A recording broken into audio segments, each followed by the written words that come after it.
the enthusiastic crowds at this annual literature festival in Jaipur should dispel any doubts about the future of Indian literature. Publishers and writers face age-old dilemmas, what to write about and in what language to do it.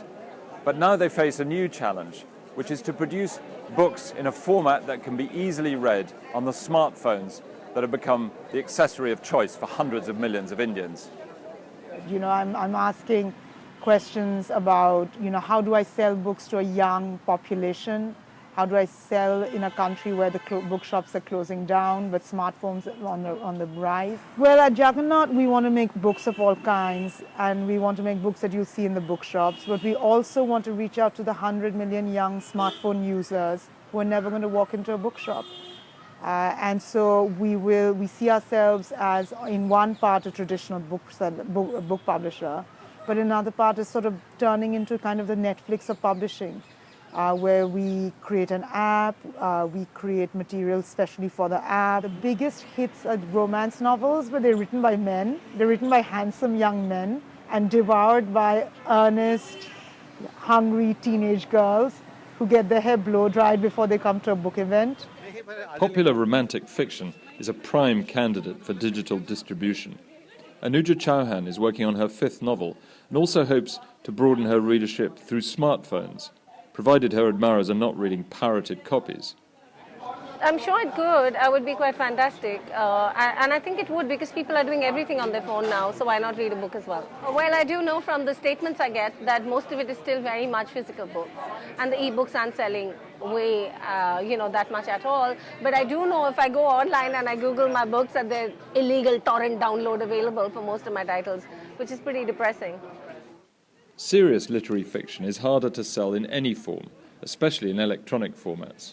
Kunal Basu, a novelist whose fictional memoir over Gigolo in modern Calcutta has just been published, is pinning his hopes on the rise of books in vernacular languages. But my optimism is sort of based not simply on English writing, Indian writing in English. I come from a tradition, I'm a Bengali, come from a tradition, I'm bilingual. My first Bengali novel I've just finished writing my first Bengali novel, which should come out this year. I think vernacular literature is thriving to a greater extent than Indian writing in English. Some of the big international publishers agree.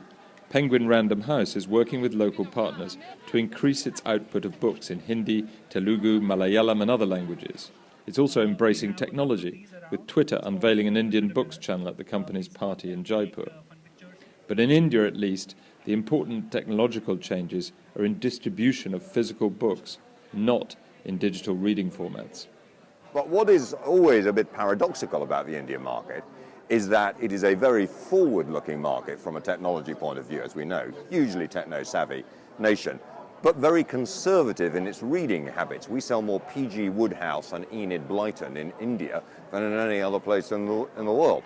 And there is an attachment in India to physical media, and we see that in newspapers and in magazines as well as in books. The big trend that we're seeing in India at the moment is the shift from a sort of physical distribution channel, if you like, to a more digital distribution channel. So the arrival of Amazon in India, an Amazon marketplace in India, which provides a platform for thousands of sellers of books to reach readers, has transformed the, if you like, supply chain of publishing in India.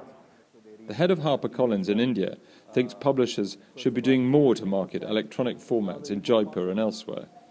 My personal view also is that publishers in India haven't really started pushing the whole e-idea.